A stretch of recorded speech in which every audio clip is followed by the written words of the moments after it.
Listen to the vibes. Welcome, everyone, to another episode of Listen to the Vibes. And I have here Mr. Robert Clotworthy. And I'll have to say, this is truly an honor because I've watched his programs. He narrates for some years now and been working really hard to get this guy to come on. And I finally had to put a gun to his head, but he came on. And we're going to get to know him and just have a great conversation. So let's kick it off with you. Tell us about you. Yeah, it wasn't the gun to the head that motivated me to come onto the show. It was the huge cash, the briefcase full of cash that you handed to me. Or actually to my my people. It's a pleasure. I appreciate that, man. I really do. Yeah, for those of you who don't know, I'm the narrator of Ancient Aliens, The Curse of Oak Island, Beyond Oak Island. Also the opening narrator for Skinwalker Ranch. I'm pretty much the voice of the History Channel now. It's hard to turn on that show or turn on that channel and watch it for more than an hour without encountering my voice at some point. Now, born and raised in Los Angeles. Okay. Still here in LA. This is where the work is for me. So I was kind of lucky that I was born here where the work is. And I started working professionally as an actor when I was still in high school. My father was a producer for television commercials and radio commercials. He worked at an advertising agency, and he kind of introduced me to some casting people when I was 15, and they introduced me to some agents, and I started auditioning and started working right away, and boom, off we go. You know, so now it's been a lot of years. So you prefer behind the camera? You know, it's interesting. I prefer whatever it is I'm working on. We got you. You know, if I'm on camera, great. If I'm recording in a studio, just doing a voice, fantastic. I'm one of those people that is lucky enough that I've worked my entire career, knock on wood, and one of the things that I try to do is I don't try to necessarily pre-plan what I want to do. I just take advantage or at least walk through the door when an opportunity arises. And I found that has served me very well. So I started out originally doing on-camera commercials, and then that segued into doing more of the like television shows and movies on camera. You know, I did all those Universal shows in the 70s. I did, Rockford Files and the Waltons and Emergency and Police Story. I mean, I can't even remember all of them, basically all the shows. And then eventually I started doing more and more voice work. And the last, I'm going to say 10, 15 years, that's been the largest, I guess, largest amount of work that I'm doing is voiceover. I still do on-camera stuff, but ever since COVID hit, on-camera stuff really dried up, especially on-camera commercials. But fortunately, I've got these shows that are going, and I love it. You know, today I worked on a show called The Boys. The superhero one? Yeah, the superhero way. show. Yeah. I did some voiceover work for them. A faux political campaign commercial. I won't tell you who it's for, what they're running for, because I don't want to spoil. Do a spoiler alert. But the show is amazing. It's incredible, and I've done a few episodes, different things. I had to do like a Solid Gold. Remember the old show Solid Gold? Yes, I do. The Solid Gold announcer for a little thing that they're going to do on that show as well. Again, can't tell you the specifics. Tomorrow I'm working on some video game. After you and I finish, I'm doing some pickups on an episode of Oak Island from my home studio, which is where I'm at right now. So I like doing all of it. I've worked with some amazing directors. I was in American Sniper with Bradley Cooper, directed by Clint Eastwood. And I mean, talk about a high is, working with those people and having that scene that I was in with Bradley be shown on the Academy Awards and it was actually Clint's favorite scene in the movie, is exciting and thrilling. It's great. It's fun. But coming into the studio and doing Ancient Aliens for, I guess we're going in 15 years now. I'm trying to can't even remember how many seasons it's been. It's been a lot. Is exciting. Every time I go in there and am handed a new script, I'm a fan. If I wasn't the voice of the show, I'd be watching the show because I find it intriguing, interesting, fascinating, and it's being on the inside is really cool because I get to meet the creative people that put it together. I know them very well, and we have this great collaborative relationship, and we have a ton of fun when we're doing it. And it's there's an old saying in Hollywood or for actors, it's always nice to be on a hit, and to have several shows that are all hits. What do I have to complain about? I mean, it's really, really nice. Have you ever actually gone out on an investigation? Well, Giorgio has invited me to go to what's his? I'm trying to remember what his favorite. I want to go to Non Madal. I think that would be pretty amazing. But to answer your question, not a real investigation. I haven't got together with David Childress or Nick Pope and gone out there and really researched deeply into it. My job on the show is a little bit different. I almost look at myself as, well, when you go to conventions, I'm the one actor there. All of everybody else is a serious thinker when it comes to this kind of stuff. And we've got people that have PhDs and, like Travis Taylor, and he literally is a rocket scientist. You got these brilliant minds, and Giorgio, who is, he speaks, like 9 languages and has traveled all over the world. And, David Childress, these amazing intellects. And, I come in and I don't pretend to know a whole heck of a lot about what's going on, but I'm intrigued. I'm really interested. And I kind of look at myself at these conventions a little bit like comic relief, because I know that the people that show up to these conventions want to see the theorists, but they also have a connection with me as the voice of. And so I try to have some fun with that. And I've kind of segued into the job of when we do go to conventions, and hopefully we'll be back soon, I'm kind of like the MC now. I'm the one that goes out there and introduces everybody and kind of sets the table a little bit. And then we get the conversation started and we go from there. You were talking about you were doing some video games. Is that like the closest to animation that you've done? Oh, no. I've done, all kinds of animated programs in the past. I've got one that's coming out called, oh God, what is it called? Oh geez, I can't even remember. Here's the problem with animation is from when you record it to when it comes out could be 8 months or a year, because they're gonna animate to me, what I say. Mm-hmm. So it's not like you're matching the lips of they're already there. That's when you're doing an anime show that's already been done, that's being translated. But this stuff, you do it and then they have to send it off and animate that, and so it's hard to even remember what the projects are if it's been more than 4 or 5 months ago. Voice actors are really pretty personable. We all really like to meet with the fans and talk to them, and I think it's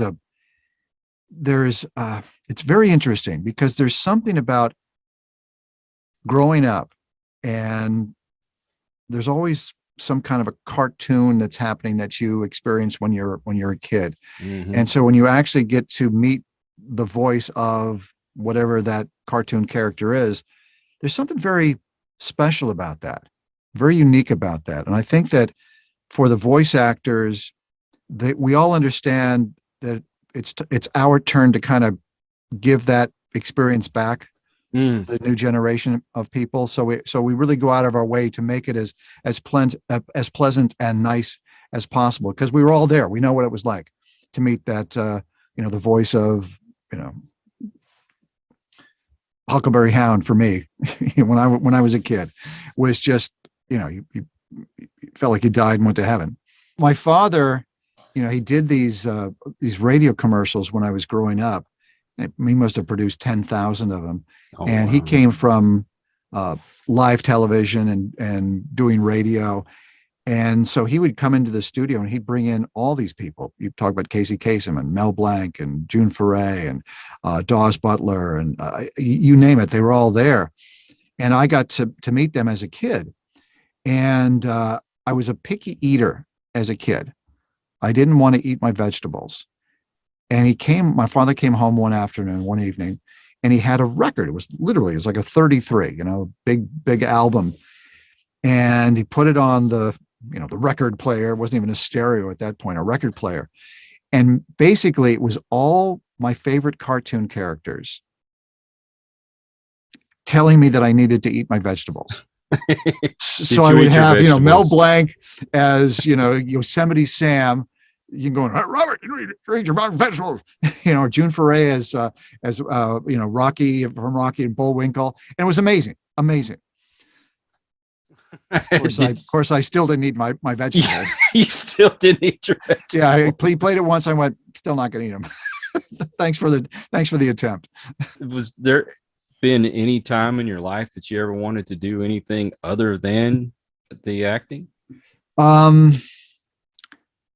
It's interesting. One of the things that you get to be, well, first of all,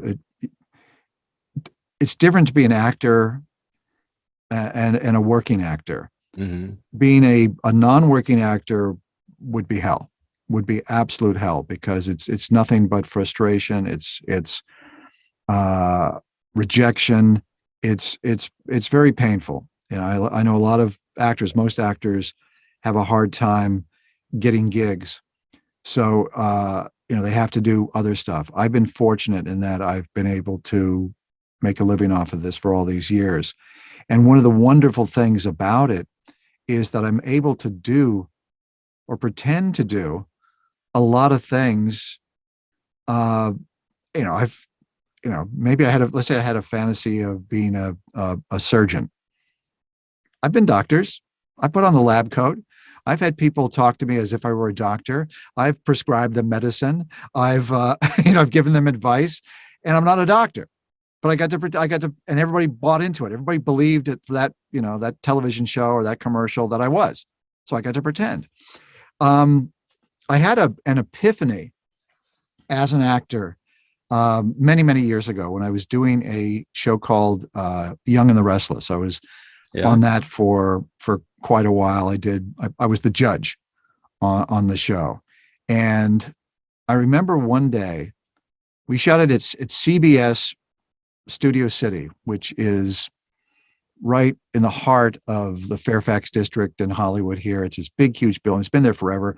My father used to bring me there when I was a kid, when he was the agency rep on the Danny Kaye show. I mean, it's been there forever. So it's got a lot of history. And I was sitting in this fellow's dressing room, because they assign you different dressing rooms. And if one of the regular actors is not there, they give it to one of the guest actors. And I was in this guy's dressing room, and he was on Bold and the Beautiful, I think. And he loved, I guess, apparently performing Cyrano de Bergerac. And he had all these posters of him as Cyrano de Bergerac doing it, at all these different venues around the country. And I was thinking, wow, this is kind of interesting. Here's the guy is on this, but yet he's a theater guy, and he plays Cyrano, and he gets, costume and puts on a big nose, the whole shot. And when they call you onto the set, it comes over the loudspeaker, and they'll say, next scene, courtroom saying, we need Robert, we need blah, blah, blah, this person, that, whatever, they just name off the cast. And I said, okay, so they're getting close to me. And I go into put on the judge's robe, and in my mind, I just thought, is there an actual robe that a judge wears? Do they make a judge's robe? And he, I looked it up, and it was a choir robe. It's like the ABC Choir Company. I went, oh, so this is a choir robe. So maybe judges really wear choir robes. There's not an actual judge's robe. And then I go to the set, and I walk across this hallway, and they're shooting The Price is Right down the hall. So you've got all these people screaming about The Price is Right. It was Bob Barker at the time. You've got these models that are in bikinis that are on, jet skis out in the hallway because they're going to bring those in because that's a prize. They've got the big wheel that's out there because you got all the grips that are bringing this stuff in. It's very organized the way they do it. And then I walk into the set, and I'm sitting at this, this judge's bench. I'm up above everybody, and all the other actors are there. I mean, all the big stars on this show. And I'm thinking, wow, this is bizarre. I get to tell them to shut up, sit down, you're out of order, all this stuff. And they're going to listen to me. They're going to pretend I'm a judge. And I'm not a judge. I said, I'm no closer to a real judge than I am the Queen of England. But I thought, this is fun. This is crazy. This is so stupid that everybody's going to pretend for the next 30 minutes that this is all real. And it just seems so silly to me that I suddenly put acting and all this stuff in a different perspective, that we're entertaining, but it's critical. Being entertained is really important in life. We need that, but it's also not rocket science. There are people that are out there digging a ditch. That's hard friggin' work. Okay. There are people that have really difficult jobs. I respect that, man. I honor that. I'm so lucky that I get to do something silly that I was doing when I was a kid. Okay. Now I'm just doing it as an adult. I mean, I'm there with Bradley Cooper. He's pretending to be Chris Kyle. I'm pretending to be his therapist, and we're in it like it's really happening. Okay. And then as soon as they call cut, it's over. So if you ask me, ask me if there's anything I'd like to do, I'm open to different experiences. Yeah. Would I like to be an accountant? No, I'm not real good with numbers. But being an actor is fine. It's fun. As a kid, I wanted to be a race car driver. But now I'm like the slowest guy on the road. Have you considered maybe getting directing or maybe writing? Yeah, actually I have, I did write a script that was made into a movie. A friend of mine directed, and it was a thing called Sam Hell. My friend was into horror movies, and he wanted to make a movie about, those spooky houses that happen in Halloween where you can kind of go in and you've got the actors that jump out at you and do stuff. Well, he had that as a set for a couple of weeks. He said, Robert, let's make a movie based on that. Can you write it? I said, well, yeah. How much time do I have? He says, a couple of weeks. I said, what? Of course. No. It's so literally, I finished the script. I think I was still writing it as he started filming. I told him, I said, we need to take a little bit of time with this. We need to get it right. Writing is rewriting. The first draft is not going to be that great. Well, I lowered my expectations, and I thought, well, if there's one scene in the movie that's good, I'll be happy. And I think we achieved that. I think we at least got one scene. The movie didn't make any money, didn't go anywhere, but yeah, it was fun and a challenge to do it. Writing is hard. It's the discipline is hard. Sitting down and actually just putting pen to paper is challenging. I watched this show called Yellowstone now, and the executive producer, who's also the writer, I don't know how he does it, because he writes all these episodes, all these shows, and he also does 1883, and I'm thinking, where does the guy find the time? Plus, he's on the show, and the scripts are terrific. They're insightful, they're deep, they're complex, they've got wonderful characters. So would I ever be able to do something like that, like be like a showrunner? I don't know, man. That's pretty exhausting. When you go to conventions, this popped in my head, but do you have those folks that come up to you and say, "Hey, you remember in this episode, and you were talking about this and that," and you're like you're expected to remember every single solitary thing you've ever done? It's funny. I keep going back to some of these experiences with my father because he was also the censor on Saturday Night Live, and That had to be fun. Oh yeah, and I was back in New York. This was back in the I guess early '80s, and William Shatner was on the show, and he did a sketch. It was one of the most famous sketches they ever did. Was the Star Trek convention sketch, and I was in New York. I would go back each year to spend a few months there to try to try the acting out there and see how that was when there were actually different seasons. And he called me up and he said, "Hey, you want to be on the show tonight?" I said, "Sure." Yeah. I said, "Will they pay me?" He goes, "Yeah, they'll pay you." He says, "We need guys with glasses because we're doing a Star Trek convention sketch." And I was a young guy with glasses.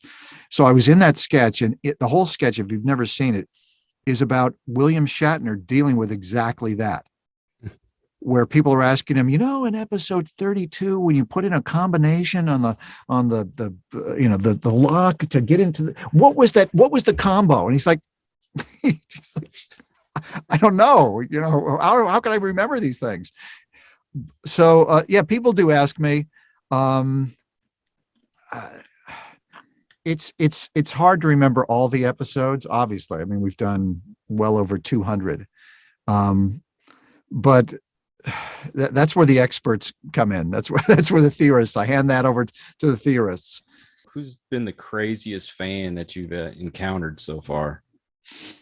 The truly crazy ones, I try not to interface with too much, because sometimes you'll get an email that's as long as a horse's leg. It's just this long, and it just is just bouncing off the walls. There was one funny thing that happened with a fan. That was one thing I like to do, even if people are not fans of the show, and there's some people that are not. Shockingly, they're not fans of the show, and some of them even pick on me as the narrator. They assume that I have, I guess, say in what the script is.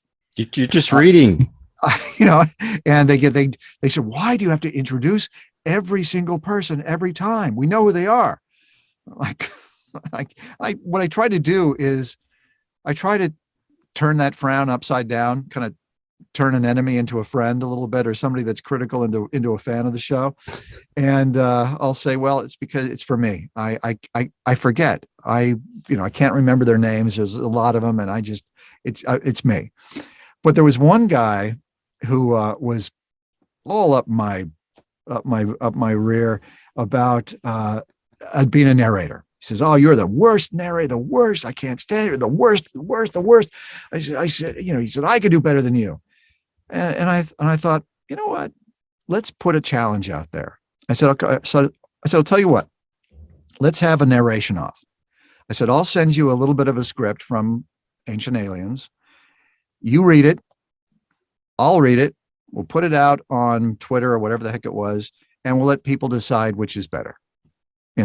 Who's the better narrator? And I go, okay, all right, we'll do it. I was like, okay, fine. So I sent it to him, and to his credit, he it was like a week goes by, and he contacts me, and he's kind of humbled at this point. He goes, because I've been working on this script for a week. Of course, when I get it, they hand me the script, and that minute, I start in 10 minutes and I'm doing an entire script. I don't have a week to work on it and rehearse. Well, this guy, he worked on it. It was just a short little piece, it was maybe 2 minutes or something. And he says, I've been working on this for the entire week. He goes, I brought my daughter in, and I told her that we had this little competition, and I read it to her, and I asked her what she thought. And she said, "Daddy, you are going to lose." And then he realized, he goes, "You know what? Maybe it's not as easy as I thought it was." And he became a fan of the show, and now he's I don't consider him, he's not like my best friend, but we're friendly. We're definitely friends. Definitely was able to turn him around, because people, they don't appreciate the challenge that it is. First of all, I don't care what you do. If you're having a hard time doing it, maybe that's not the job for you. I wouldn't want to go to a doctor and have surgery and have the guy go, "Oh God, I don't know. I mean, it's so hard. It's just difficult." You don't want that surgeon. You want the guy that says, "Hey man, I do these every day. I love it. I live to do this stuff. This is what I want to do." And you want to have somebody that got the skill set to back it up. So as a narrator, it's for the average person to go in there and read a 2-hour script or an hour script, and to do it cold. You don't get it in advance. You've got to kind of work your way through it. You've got to make choices right away. You've got to have a sense of how to do it. You have to have the vocal articulation skill to say the words properly, to say words that you have no idea what they mean because it's in Chinese or some weird language that you've never heard of. Maybe it's in Gaelic. Who knows? And you've got to make it sound like you've said that every day of your life for the last 10 years. Like it just rolls off the tongue. You have to put a lot of work to get to the point of where you can go in and just knock it out in an hour and 15 minutes and have a good time doing it. And also part of the trick is you want it to look effortless. Well, of course. That's why you got a lot of people that say, "Oh man, I'd love to get into voiceover. People tell me I have a good voice." Well, that's a nice thing to have. It's better to have a good voice than not have a good voice, but it's more important to have the skill that's necessary. Can you act? Can you interpret? Can you get the words off of the page? Can you have it make sense? I mean, I know as a kid, one of the things I used to do, and I don't know why I did this, was I would read out loud as a kid. It just was something I like to do. I liked stories, I guess. And what I would do is I would challenge myself to see if I could have that sentence make sense, that I don't know whether it's going to end with an exclamation point, with a question mark. I have no idea where it's going. Can I tell a story? Can I make sense of all this stuff without having read it ahead of time? And I would do that for fun. So it's like one eye is going here, going, okay, I got to look ahead to see where I'm going. And the other eye is looking at where I'm at. So you're kind of working it, but it's a weird kind of a skill that I don't know, mastered, but I got really good at it early on. So when it came time to do something like narrating these shows, and sometimes we'll go in and we'll do 3 different shows in one day. We'll start at 10 in the morning and finish at 5 or 6 in the evening. And not only is it difficult to do that, but also to stay focused, to keep your energy up the entire time. Because if I'm tired and they record it, that episode, I'm going to be tired forever. It's like if you're an actor, if you're out of it, you're tired, you're going to be tired forever on camera. That performance is going to survive you. It's going to last longer than you will. So that's why it's important to really be prepared when you go in to do this stuff and do it 100% and do it to the best of your ability and have fun doing it. That's also an amazing key to success. If you can find, not everything you do is going to be joyful. You can be, like you said, you can be digging a ditch, but if you can find the joy in digging that ditch and doing it well, that's the challenge in life, is to try to find the joy in whatever it is that you're doing. I admire that in people. If somebody's an accountant, but man, they love numbers, or, they love screwing over the IRS or getting you that deduction. Man, that's the person I want to be with. That's the person I want to have doing my taxes. The person that loves that stuff, that loves that. Hey man, I know how to put this stuff together. I love preparing. For me, it would be torture. I wouldn't be able to do it. But for them, boom, as opposed to the person that's miserable. Yeah. Where they're at. And And, for, as an actor, I mean, people, too often will say, oh, follow your joy, go, follow your bliss, blah, blah, blah. Well, maybe your joy, your bliss, maybe you're not good at that. There's a possibility that maybe, I wanted to, as a kid, I wanted to be a professional baseball player. But you know what? If I had followed that dream, it would have been a life of disappointment for me because I didn't have the skill set. I was never that good. I was decent, but I was never that good. So, find out what you're good at. And it may not be, the dream, but find what you're good at and find the joy within whatever it is you're doing. Everybody's got a different job, right? Giorgio's got his job. Producers got their job. The editor has their job. The writer has their job. I have my job. My job is to help keep the story moving. And one of the things that one of the directions that'll be given is they'll say, keep the momentum moving forward in the show. Right. And there's, you can read something and be laid back and like you've got all the time in the world, right? Mm-hmm. Same line. It's like, we'll go there tomorrow. Let's say that's the line. We'll go there tomorrow. I'm not moving the action forward. I'm just kind of like taking my time now, as opposed to we're going tomorrow. We're going tomorrow, which means like, get ready, get prepared. There's forward momentum happening here. So with the show, I understand what my job is as far as introducing the characters, describing what's happening, because you can see it, but oftentimes until you hear it explained to you, you're not connected. So that's part of my job.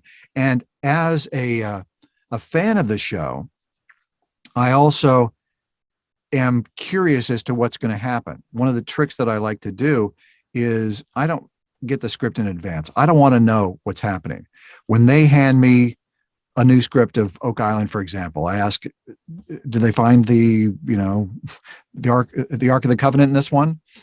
Because I'm hoping, or if it's in Ancient Aliens, I'm hoping that there's something intriguing and exciting about it. Some new, in fact, there has been. I remember one episode of Ancient Aliens where they talked about where the longitude and latitude of the Great Pyramid of Egypt is the speed of light in meters per second. Alrighty. It's like, what? Who even thought about doing that? Well, you got to think, wait a minute, that's not pure chance. It's impossible that they just decided, let's build it here. Oh, and then how many years later, 1,000 years later, they realize, oh, they just happen to put it in the exact latitude and longitude. That's the speed of light in meters per second. How is that possible? That's impossible. There's no way. Obviously, it was put there specifically, and it just happened to be the speed of light. It's like, wait a minute. So when that kind of information, I read it in a script, that's exciting to me. And so when I'm reading it, even though I'm not going to like jump up and down as I'm reading it because it's so exciting, there's excitement associated with it. And even in my read, if I'm trying to make sure you understand it, it's like, you're not going to believe this. This is really cool. So I'm involved with it. I've got a stake in the game. And I think that when I do these shows, that's part of what people are resonating when they hear me. They know that I'm not just phoning it in. Right. I call myself, when we're in the studio, I jokingly say, we're the last line of defense. Because once I say it, it's out there. So it's got to be right. And I've caught some mistakes, some big mistakes. Mm-hmm. And even if it's a pronunciation, or even it's like a God, what did something the other day? What the heck was it? It was like a date or something. I said, this can't be right. This can't be right, because it just doesn't make sense. I looked at it and realized, oh yeah, we're off. The biggest mistake that I noticed on a show that I did was America's Book of Secrets. We were redoing some of the old episodes, and we were talking about the raid that where they killed Osama bin Laden. Mm-hmm. And as written, it said, what they say, the Chinook helicopters, stopped at an air base in Pakistan. I went, whoa, whoa, whoa, whoa, whoa, no, no, no. The Chinook is this giant double-bladed helicopter. You can hear it, 500 miles away. So they were stealth helicopters that they brought in it. And number two, the U.S. does not have an air base in Pakistan. No, that was the whole thing, is they were going without telling the Pakistanis. This was a secret mission. This was more dangerous if they were discovered. So no, there was not an air base there. And fortunately, we made the corrections and made the changes so that it was more accurate to what actually happened. But to their credit, I have to say that the shows that I work on, if it's Ancient Aliens, Curse of Oak Island, any of those shows, if there is a factual mistake, if we happen to just put in some information that's incorrect, we'll go back and change it. Even if the show's aired, we go back and change it. That happens, I won't say quite often, but it does happen. In fact, we did it a few weeks ago with something. I had one person contact me because I said, God, it was like a metal that it was either conducted electricity or it repelled electricity. I can't remember what the heck it was, but we had it opposite. And some guy just happened to mention it to me. He sent me a tweet, and I mentioned it to the producer. I said, this guy told me, dang, if 2 weeks later, we're not going back in the studio and making that correction. Do you have websites, social media? Yeah, I mean, I've got a Facebook fan page. Don't ask me what it is. It's either Rob Clotworthy or Real Rob Clotworthy, one of those things. Also Twitter. I think that's at Rob_Clotworthy. Instagram as well. All the social media stuff. And I post on those sites things that are related to the shows that I'm curious about. If it's an article that pops in or something that Giorgio comes up with, I try to send that information out there to you as well.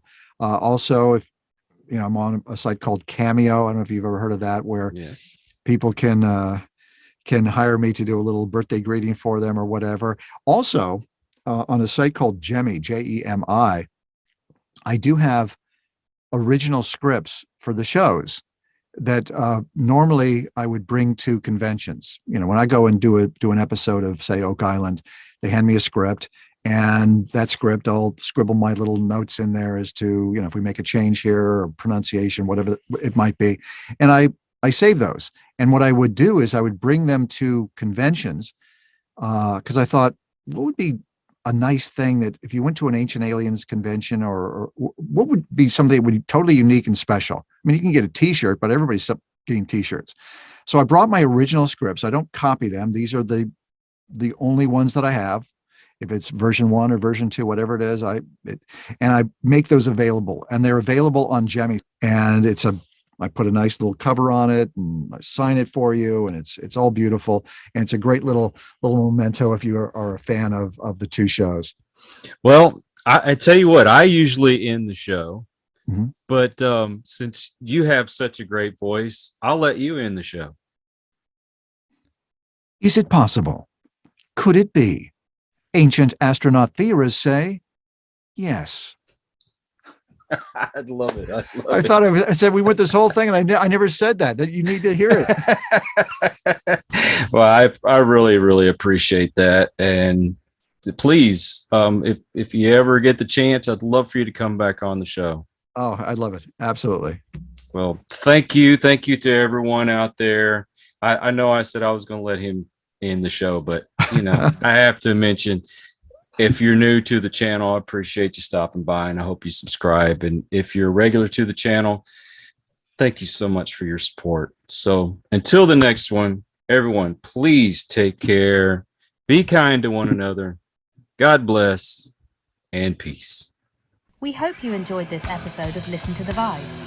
You can catch us on Buzzsprout or wherever you listen to your favorite podcasts, and on YouTube. Follow us on Facebook at The Vibes Broadcast Network